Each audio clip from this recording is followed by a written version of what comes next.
This is Chicken Philosophy, part 21. That and Carl Jung's Black Books, part 21. Alright, I'll talk in a normal voice. I'm choosing to go back into the headspace I had before. It was very nice to be surprised finding out that an old friend I hadn't heard from in 20 years was watching. But I also need the headspace of not thinking about there being anybody on the other side of this. So I'm choosing to do that. So if you're watching this, you might as well be watching me like change my panties or do very private things, you know what I mean? Like walking in on a 14-year-old alone with his laptop kind of thing. Alright. If that makes any sense.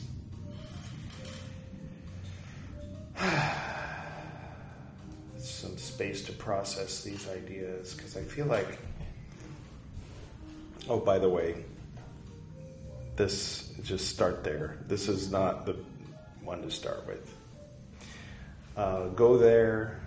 If you're really into it, listen to a few and then get bored and go away. So you never actually get to this one.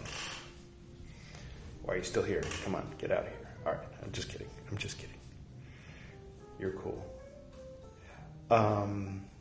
Yeah. As I've mentioned, different types of moods you'll catch me in because I have them. I'm going to be on here less in a little bit because I'm going to be moving here and there. And this one I want to record in front of this, but I'm not going to be in front of this quite as much as I have been. And these black books were his experiments on himself. They're messy. And this is messy. This is a little messy these days. It helped. There was a moment a few episodes ago where I was reminded that my goal, or if there is one, my aim in doing this and that, the Buddhist books, has to do more with a place where I want to arrive mentally decades from now. Taekwon Leap is not a path to a door, but a road leading forever toward the horizon. It's also all about the journey.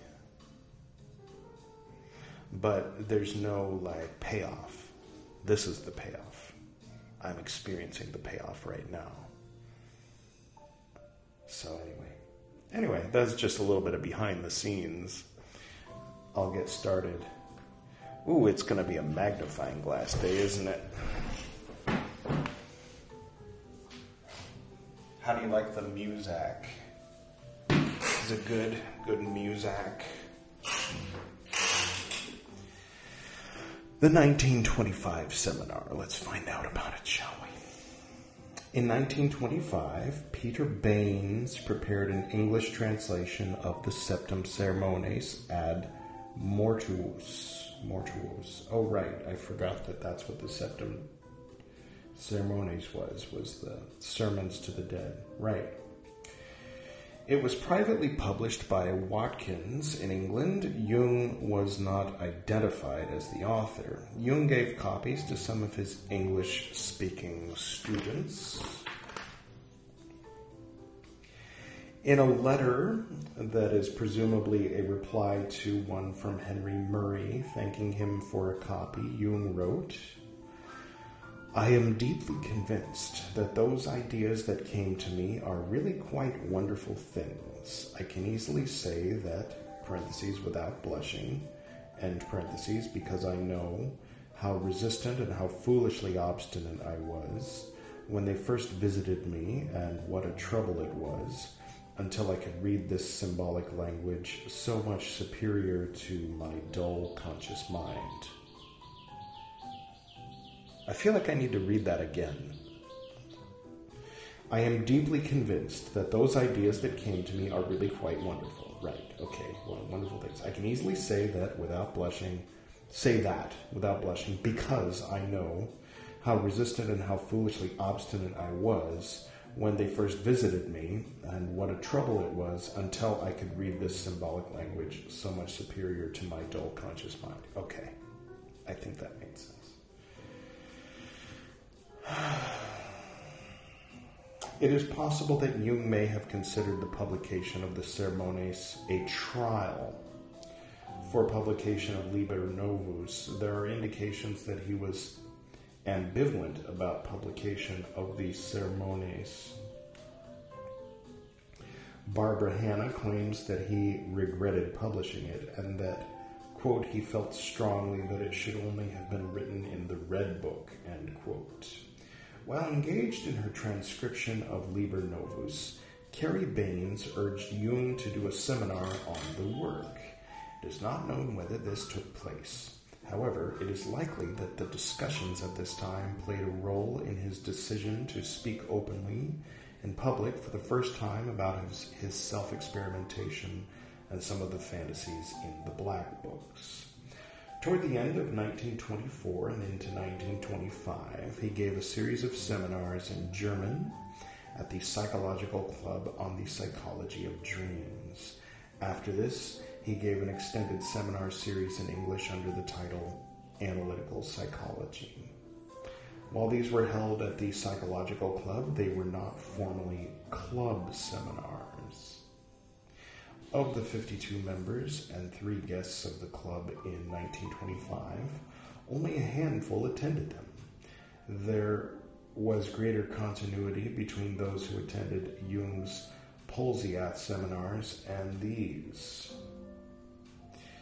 Thus, there was a division between the locally based members of the club who had only recently readmitted Jung and the more international audience of his English language seminars. In the years to come, the latter would play the dominant role in dissemination of his work.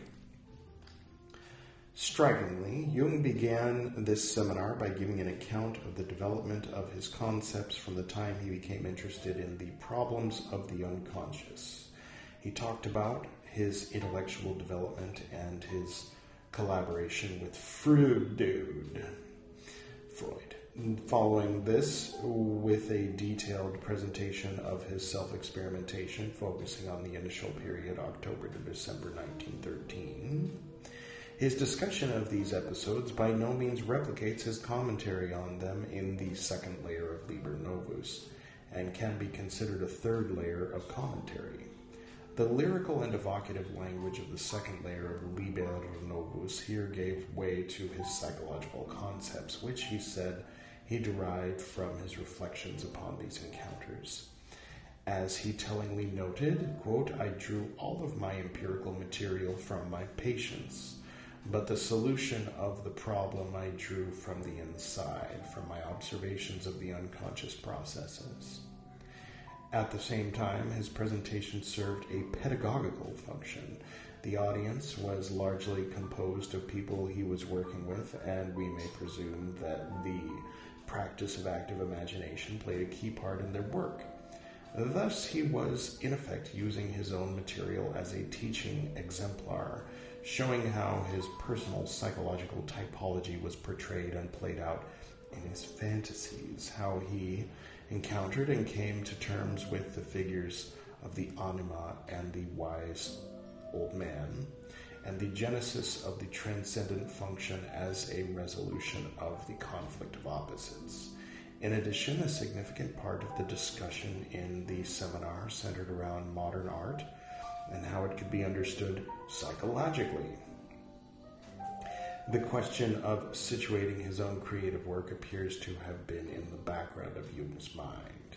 A few weeks following the conclusion of this seminar on July 6th, Jung went to England to deliver a further English language seminar series in Swan Age. in Swan, it looks like Swan Age, but it's one word. Swan Age, Dorset. I know it's probably Swanog or something, but I'm going to call it Swan Age.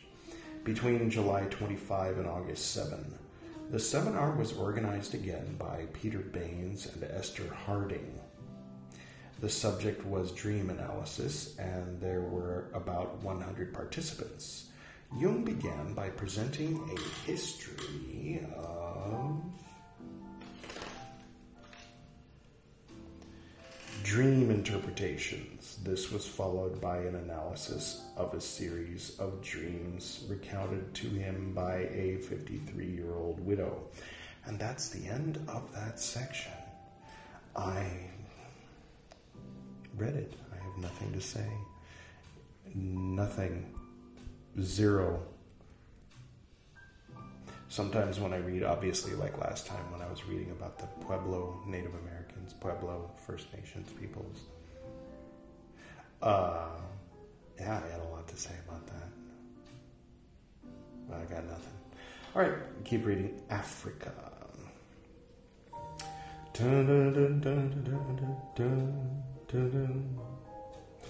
Given this music is awful. Sorry, one second. I'll just click that and see what happens. Yes. Oh my God.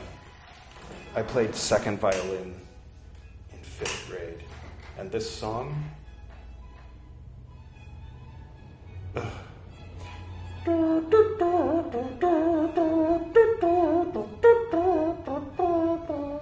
something like that.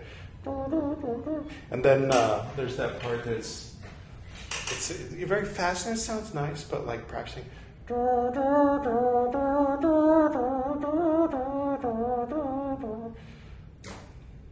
This song is kind of they're not bad memories. Sometimes bad memories over time, it's just a memory. Like it doesn't evoke any negative feelings anymore. But yeah, there were all kinds of issues surrounding this song. Anyway, all right. Given Jung's phylogenetic perspective, a journey to Africa held to be the source of mankind, right, had particular significance. Moreover, the desert was one of the key imaginal locations in the Black Books. For this trip, Jung traveled with H.G. Baines and George Beckwith. Their group was called the Bug Issue Psychological Expedition. Later, they were joined by an Englishwoman, all one word, Englishwoman, all right, fair enough, Ruth Bailey. The trip led Jung to understand that, quote, within the soul from the primordial beginning, there has been a longing for light and an irresistible urge to rise out of its primordial darkness. 4 dots.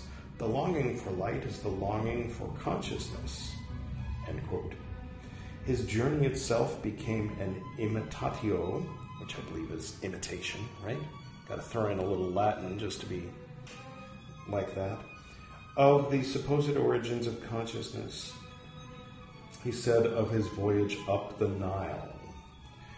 The myth of Horus is the story of the newly risen divine light. It would have been told after the deliverance out of the primordial darkness of prehistoric times through culture. That is to say, through the revelation of consciousness.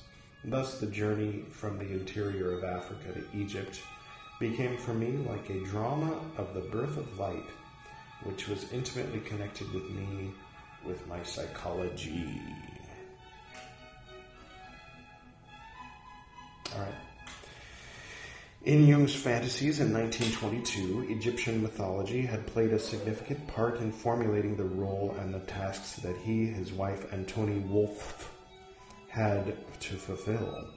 He gave further indication of the connection between his travels and his own psychology in a passage omitted from the published version of Memories. Here it is.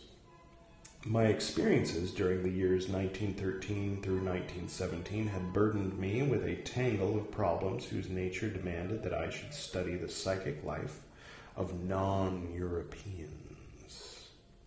For I suspected that the questions put to me were just so many compensations for my European prejudices. What I had seen in North Africa and what Ochwebiano mountain lake. Oh, I wonder how that's pronounced.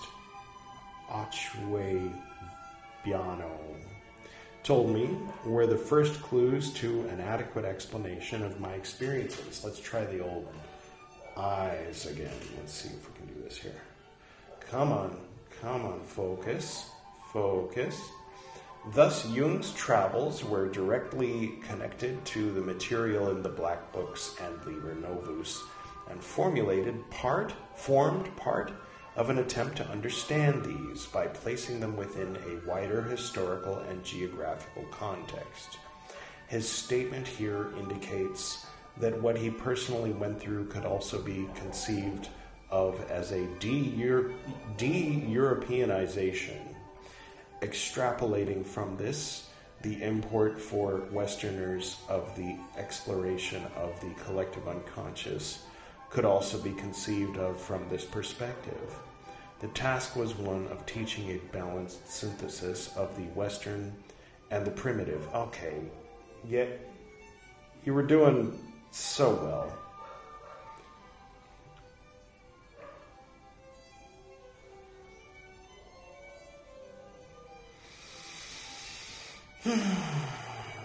Oh well, I'll just keep reading. Alright, that's the end of the section. The section called Africa ends with the word primitive. The Western on the one hand, the primitive on the other. I guess, for 1922, Jung was ahead of his time.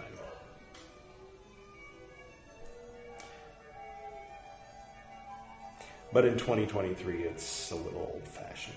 All right. Transforming, it was written by Sonu. These are Sonu's words talking about, maybe he's putting himself there in that frame of mind. All right, whatever. It's a charged word, like prime rib is good, right? Prime numbers, divisible by 1, right? Prime, 1, first. Primitive calls to mind primate. And the usage and connotations of the word primitive used by Westerners to describe non-Westerners make it a very ugly word with very ugly connotations. And it's unfortunate to hear Carl Jung thinking about it, even though it's Sonu's description. Maybe I'm putting the connotation there. So, Western is secondary. You could look at it that way. It's not first. It's not original. It's not, like I was saying, learning how to be human properly. Okay, let's make a machine that'll do this for me. Let's make a machine to operate the machine, and then let's have people come from the farms, and instead of that, breathe coal and have their fingers chopped off at the age of 4 to make sure the machines are cranking out as many tinfoil Santa Claus, shit, that's Western, as opposed to prime, which is good. Yeah, I don't know. Yeah, of course, there's the argument, well, yeah, but now we have, what's that? The thing they always,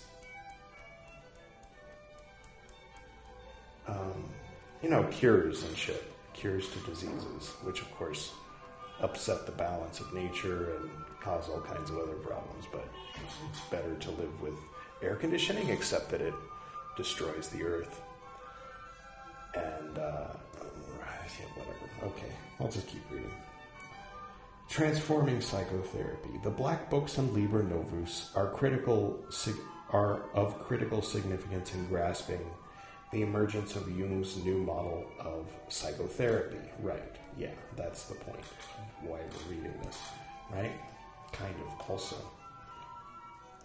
In 1912, when he wrote Transformations and Symbols of the Libido, he considered the presence of mythological fantasies, such as are present in the Black Books, to be the signs of a loosening of the phylogenetic layers of the unconscious, and indicative of schizophrenia. Through his self-experimentation, he radically revised this position.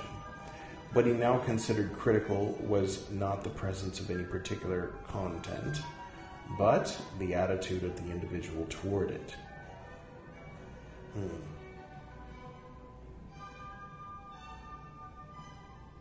Okay.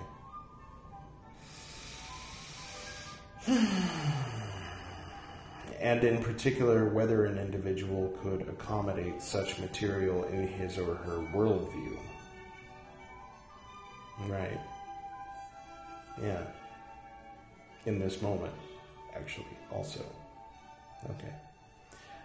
This explains why he commented in his afterword to Liber Novus that to the superficial observer, the work would seem like madness, and could have become so if he had failed to contain and comprehend the experiences.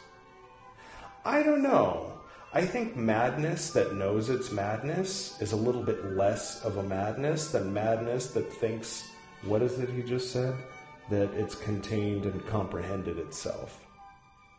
Just a hot take. Maybe I'll revise that position after I read Liber Novus. I've flipped through it, but like I said, I'm doing this in starting with Phantom Menace order. In an entry of January 17, 1914, he presented a critique of contemporary psychiatry, highlighting its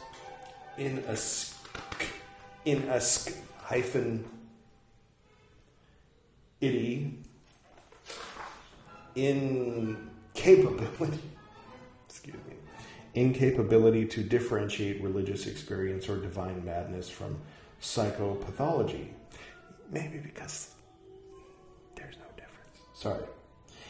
If the content of a vision or fantasy had no diagnostic value, he held that it was nevertheless critical to view it carefully. Out of his experiences, he developed new conceptions of the aims and methods of psychotherapy.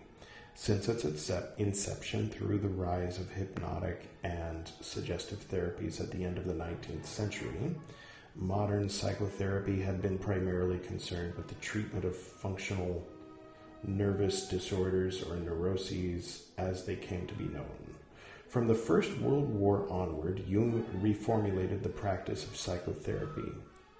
No longer solely preoccupied with the treatment of psychopathology, it became a practice to enable the higher development of the individual through fostering the individuation process. This was to have far-reaching consequences not only for the development of analytical psychology, but for psychotherapy as a whole. Jung attempted to show that the processes described in the Black Books and Liber Novus were not unique, and that the ideas he was developing were applicable to others. To study what his patients produced, he built up an extensive collection of their paintings. He would generally ask them to make copies of the work for him so that they would not have to part with their images. He was struck by the similarity between some of the motifs in imagery of the active imaginations of his patients, which led him to consider that the conceptions that he had arrived at through studying his own material were relevant for them as well. In 1929, he described his aim as being one of bringing about, quote, a psychic state in which my patient begins to experiment with his own nature, end quote. Clearly, his own self-experimentation and its results were the template of this therapeutic practice. During this period, he continued to instruct his patients in how to induce visions in a waking state. In 1926, Christiana Morgan came to Jung for analysis. She had read psychological types, and turned to him for assistance with her problems with relationships and with depression. In a session in 1926, she noted Jung's advice to her on how to produce visions. Here we go. Change of font size and all that. Well, you see, these are too vague for me to be able to say much about them. They are only the beginning. You only use the retina of the eye at first in order to objectify. Then instead of keeping on trying to force the image out, you just want to look in. Now when you see these images, you want to hold them and see where they take you, how they change. And you want to try to get into the picture yourself, to become one of the actors. When I first began to do this, I saw landscapes. Then I learned how to put myself into the landscape, and the figures would talk to me, and I would answer them. 4 dots. People said he has an artistic temperament, but it was only that my unconscious was swaying me. Now I learned to act its drama as well as the drama of the outer life, and so nothing can hurt me now. I have written 1,000 pages of material from the unconscious. Parentheses told the vision of a giant who turned into an egg. End parentheses.